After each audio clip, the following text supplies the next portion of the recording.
नमस्कार, बहुत स्वागत है आपका जोहार झारखंड में। आपके साथ मैं हूं सोनाली सिंह। टाटानगर रेलवे स्टेशन पर एक युवती से छेड़छाड़ की खबर सामने आई है।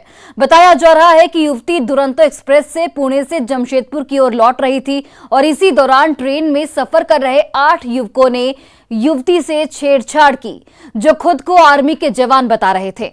युवती ने किसी तरह खुद को उनके चंगुल से छुड़ाकर अपनी हबोगी चेंज करा ली और अपने परिजनों को इसकी सूचना दे दी।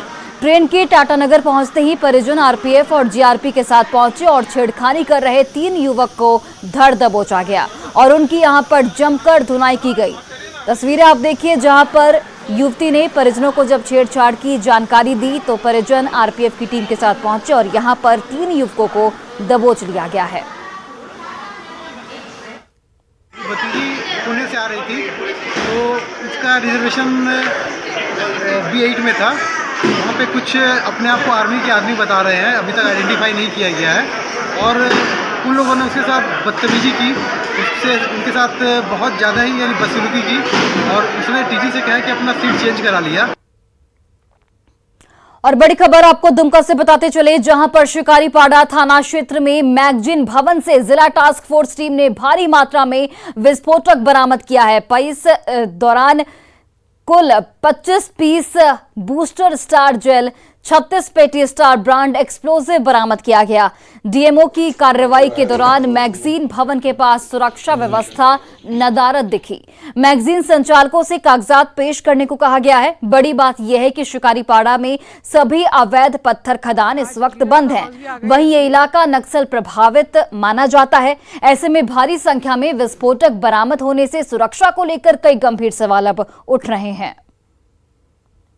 जितने भी विस्फोटक लाइसेंस प्राप्त मैगजीन है उनकी समीक्षा की जा रही थी और खनन टास्क फोर्स में दिए गए आदेश के अनुसार हम लोग यहाँ दुमका जिले में जितने भी विस्फोटक सप्लायर हैं और उनसे संबंधित मैगजीन जो है उनकी जांच की जा रही थी। बड़ी खबर रांची से, जहां 24 अक्टूबर को अगवा हुई नाबालिग युवती का पुलिस ने रेस्क्यू कर लिया है। इस मामले में 2 आरोपियों को गिरफ्तार किया गया है। सोशल साइट फेसबुक के जरिए आरोपी गौरव ने नाबालिग से दोस्ती की थी, जिसके बाद प्रेम जाल में फंसाकर आरोपी ने नाबालिग के साथ गलत काम किया था और फिर महिला दलाल के हाथों उसका सौदा कर लिया था। नाबालिग के गायब होने की जानकारी मिलने के बाद बरियातू पुलिस इस पूरे मामले की छानबीन में जुटी हुई थी। इस मामले में शामिल अन्य आरोपियों की गिरफ्तारी के लिए पुलिस छापेमारी अभियान चला रही है।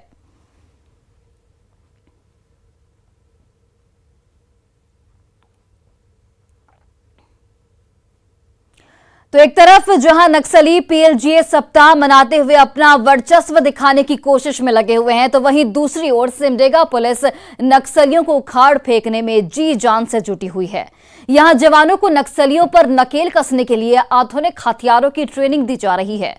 सिमडेगा पुलिस सेंटर में उग्रवादियों और असामाजिक तत्वों से लोहा लेने के लिए एसपी के निर्देश पर एसआई से लेकर एसआई तक को प्रमोशनल कोर्स ट्रेनिंग दी जा रही है। इसके तहत एलएमजी, AK-47 से लेकर ग्रेनेड लॉन्चर तक चलाने की ट्रेनिंग दी जा रही है, ताकि नक्सलवाद को खत्म किया जा सके।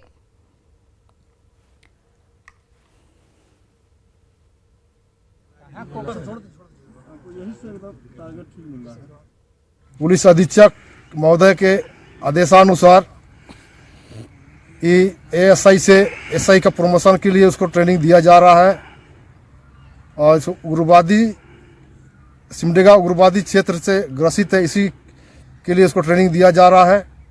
इसमें हथियार में एलएमजी, इंसास, SLR, AK-47 और यूबीजीएल। और गोड्डा के मेहरमा के सुखाड़ी में सामुदायिक स्वास्थ्य केंद्र का निर्माण 5 साल पहले हुआ था, लेकिन इसके बावजूद भी अब तक शुरू नहीं हो पाया है। जिला मुख्यालय से करीब 60 किलोमीटर दूर और झारखंड के संतिम गांव में लोग ऐसे में स्वास्थ्य सेवा से वंचित दिखते हैं। 2 मंजिला भवन अब टूटने लगा है, टाइल्स उखड़ रही है तो वहीं खिड़कियां भी जर्जर हो चुकी हैं। थोड़ी सी भी तबीयत खराब होने पर लोगों को यहां से 3 किलोमीटर दूर जाकर इलाज कराना पड़ता है। न्यूज 18 ने जब इस बारे में स्वास्थ्य विभाग के अधिकारियों से बात की तो उन्होंने जल्द ही भवन में स्वास्थ्य केंद्र शुरू होने और डॉक्टरों की नियुक्ति का भरोसा दिया है। ग्राउंड जीरो से इस पर अधिक जानकारी दे रहे हैं हमारे सहयोगी गौरव झा। हम जिस जगह पर खड़े हैं ये गोड्डा मुख्यालय से करीबन 60 से 70 किलोमीटर की दूरी, और हम कहें कि झारखंड का अंतिम गांव तो ये गलत नहीं होगा क्योंकि यहाँ के बाद बिहार का बॉर्डर शुरू हो जाता है। और ये गांव है सिंघाड़ी, और सिंघाड़ी का ये प्राथमिक स्वास्थ्य केंद्र बनाया गया। तस्वीरें एक बार आप देख लीजिए कि लाखों रुपए खर्च कर इतनी बड़ी बिल्डिंग इस वजह से बनाई गई थी कि यहाँ स्थानीय लोगों को स्वास्थ्य लाभ पहुंचाया जा सके। लेकिन इस वक्त जिस जगह पर हम खड़े हैं और इस वक्त जिस भवन की चर्चा हम कर रहे हैं उस भवन की स्थिति यह है कि अब इसके टाइल्स आप देखिए कि जब वर्षों पहले बने थे तो उसके बाद अब ये टूटने लग गए, और यूं कहें कि टूट चुके हैं। इनके साथ साथ जो खिड़की में आप कहें कि शीशे लगाए गए थे, तमाम शीशे टूट चुके हैं क्योंकि इसकी देखरेख यहां पर नहीं हो पाई है। स्थानीय लोगों से हमने बात की है तो उन्होंने बताया कि करीबन 3 किलोमीटर तक का सफर उन्हें तय करना पड़ता है, फिर उन्हें स्वास्थ्य लाभ जो है वो मिल पाता है। हम आपको बता दें कि इसका जो उद्घाटन था या शिलान्यास था वो जो किया गया था वो उस वक्त तत्कालीन जो विधायक थे अशोक भगत, उनके द्वारा किया गया था। और अशोक भगत के बाद अब वर्तमान जो विधायक है यहाँ पर वो महागामा से दीपिका पांडे सिंह है, तो वो जब अब बन गई है विधायक तो भी इस भवन का जो शुरुआत है वो नहीं कराया गया। यहाँ पर भैया हमारे साथ ग्रामीण है, क्या नाम हुआ? सांसद के द्वारा उमेश प्रसाद राम। क्या बता रहे थे? सांसद के द्वारा उद्घाटन हुआ था, ये शिलान्यास। सांसद जी आए थे यहाँ? हाँ आए थे।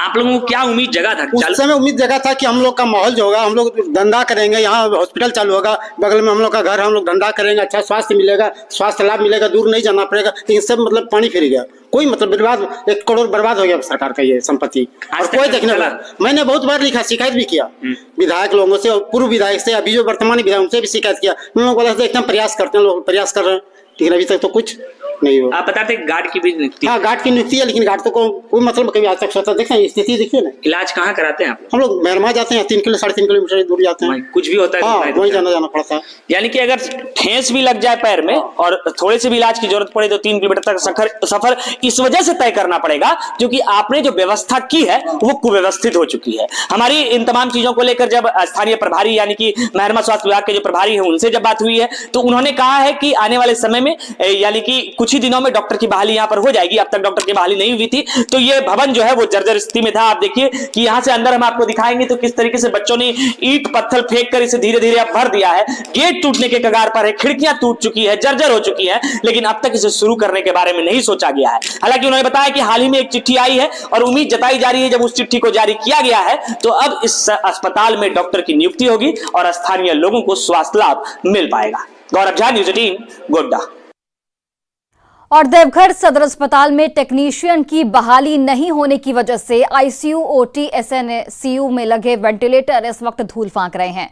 कोविड के समय लगभग 6 महीने तक इनका इस्तेमाल किया गया, पर अब सारी मशीनें पूरी तरह से ठप हो चुकी हैं। बताते चले आपको कि ये संथाल परगना का सबसे बड़ा अस्पताल है। यहां न सिर्फ संथाल बल्कि पड़ोसी राज्य बिहार के कई जिलों के लोग अपना इलाज कराने पहुंचते हैं। मामले में देवघर सिविल सर्जन ने बताया कि जल्द ही एनएचएम की ओर से बहाली निकाली जाएगी और बंद पड़ी मशीनों को इस्तेमाल में लाया जाएगा।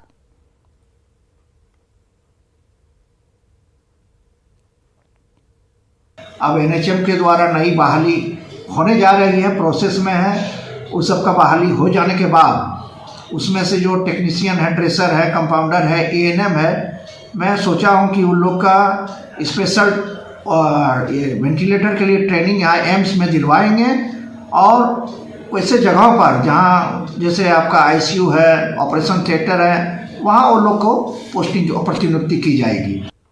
देवघर सदर अस्पताल में इन दिनों वेंटिलेटर कोई उपयोग में नहीं आ रहा है। इस वक्त हम मौजूद हैं देवघर सदर अस्पताल के आईसीयू वार्ड में और यहाँ पर आप देखिए कि 4 वेंटिलेटर जो है रखे हुए हैं। इसका कोई उपयोग नहीं करने वाला है। इसका कारण यह है कि जो लोग यहाँ पर पहुँचते हैं, वेंटिलेटर जिन्हें ज़रूरत पड़ती है, उनको ये सुविधाएं यहाँ पर नहीं मिल रही है क्योंकि जो टेक्नीशियन होते हैं, जो वेल ट्रेंड टेक्नीशियन होते हैं वेंटिलेटर के, वो सदर अस्पताल में मौजूद नहीं है। कोविड के समय में एनएचएम के द्वारा वैकेंसी निकाली गई थी, उस दौरान यहाँ पर टेक्नीशियन, वेल ट्रेंड टेक्नीशियन थे, जिसकी वजह से जो है ये कार्यरत था। ये मशीनें जो भी हैं आप देखिए कि इस तरह से रखा हुआ है अभी फ़िलहाल। तो और भी सदर अस्पताल के कई वार्ड में जैसे कि ओटी हो गया या फिर एसएनसीयू है, और भी कई जगह पर कुल 10 से भी अधिक वेंटिलेटर जो है देवघर सदर अस्पताल में मौजूद है। सिविल सर्जन ने बताया कि ये जो है एक प्रक्रिया की जा रही है, एनएचएम के द्वारा जो है वैकेंसी निकाली जा रही है, और जिसके बाद सिविल सर्जन के द्वारा देवघर एम्स में उन टेक्नीशियनों को ट्रेंड किया जाएगा ताकि देवघर सदर अस्पताल में पहुंचने वाले मरीज़ को वेंटिलेटर की भी सुविधाएं दी जा सके। तो कुल मिलाकर हम ये कह सकते हैं कि बहुत जल्द ही देवघर सदर अस्पताल में वेंटिलेटर का जो टेक्नीशियन है वो आ जाएंगे और मरीज इसका काम कर पाएंगे। मनीष दुबे, न्यूज़ 18 देवघर। और रांची के रिम्स के बर्न वार्ड की हालत बेहद बदतर हो गई है। बर्न वार्ड में एडमिट मरीज दर्द से कराहते रहते हैं, पर उन्हें राहत देने के लिए लगाए गए एसी काम नहीं करते और न ही एयर कर्टेन मशीन। इन मशीनों को सालों पहले लगाया गया था, पर न इनकी मरम्मत की गई है, न ही उन्हें बदला गया है। इस पर ज्यादा जानकारी दे रहे हैं हमारे संवाददाता संजय कुमार सिन्हा।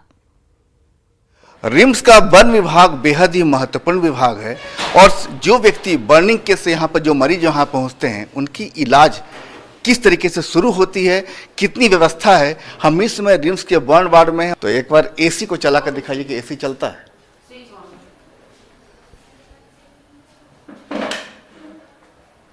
ठीक है, ऑन कर दिया आपने। एसी कहाँ चल रहा है? सिर्फ बत्ती जलती है, एसी नहीं जलता है। दो यहाँ पर देखिए, कुल 1 क्यूबिक में 6 बेड हैं और 6 बेड में आपको जो है यहाँ पर जो है एसी नहीं चल रहा है। जो कहते हैं कि एयर कर्टेंस कि जो एक तरीके से इन्फेक्शन को दूर करता है वो भी खराब है। हमने चला कर दिखलाया है कि चलने से ही आवाज़ करता, मतलब 10 साल पहले का किल्डम है। सारी व्यवस्था यहाँ पर किस तरीके से आप देख सकते हैं। झारखंड हाईकोर्ट का भी कहना है कि जिस रिम्स पर हर साल करोड़ों रुपए खर्च किए जा रहे हैं, उस रिम्स की ऐसी हालत क्यों है।